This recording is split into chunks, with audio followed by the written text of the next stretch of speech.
કચ્છના તત્કાલીન એસપી કુલદીપ શર્માને 3 મહિનાની સજા ફટકારવામાં આવી છે। વર્ષ 1984માં નોંધાયેલા કેસમાં ભુજ કોર્ટે સંભળાવ્યો છે ચુકાદો।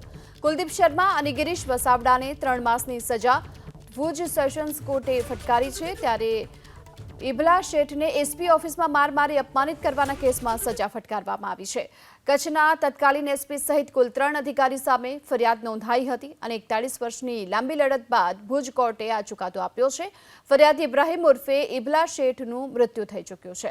ઇબલા શેઠના પરિવારજનોએ ચુકાદાને આવકાર્યો છે। આ સાથે પરિવારજનોએ મીઠાઈ ખવડાવી ફટાકડા ફોડી આ ચુકાદાને આવકાર્યો। તો કચ્છના તત્કાલીન એસપી કુલદીપ શર્માને 3 મહિનાની સજા સંભળાવવામાં આવી છે। વર્ષ 1984માં નોંધાયેલા કેસમાં ભુજ કોર્ટે આ ચુકાદો સંભળાવ્યો છે। તો કુલદીપ શર્માની સાથે ગિરીશ વસાવડાને પણ 3 માસની સજા ફટકારવામાં આવી છે। ઇબલા શેઠને એસપી ઓફિસમાં માર મારી અને અપમાનિત કરવાના કેસ અંતર્ગત કોર્ટે આ સજા સંભળાવી છે। જો કે વર્ષ 1984માં કચ્છના તત્કાલીન એસપી સહિત કુલ 3 અધિકારીઓ સામે ફરિયાદ નોંધાઈ હતી। ત્યારે ભુજ કોર્ટે કુલદીપ શર્મા અને ગિરીશ વસાવડાને 3 માસની સજા ફટકારી છે। તો બીજી તરફ હવે 41 વર્ષની લાંબી લડત બાદ ભુજ કોર્ટે જ્યારે ચુકાદો આપ્યો છે ત્યારે હાલ તો ઇબલા શેઠના પરિવારજનોએ આ ચુકાદાને આવકાર્યો। આ સાથે જ મીઠાઈ ખવડાવી ફટાકડા ફોડી અને ચુકાદાને આવકારતા જોવા મળ્યા છે।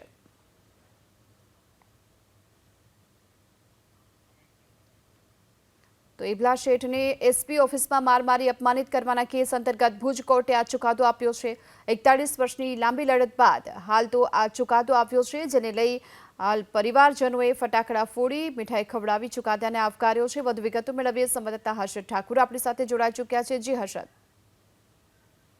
કચ્છના તત્કાલીન એસપી કુલદીપ શર્માને 3 મહિનાની સજા જે છે તે ફટકારવામાં આવી છે। ખાસ વાત કરવામાં આવે 1984માં નોંધાયેલા કેસમાં કુલદીપ શર્માનો ચુકાદો જે છે તે આજે આવ્યો છે।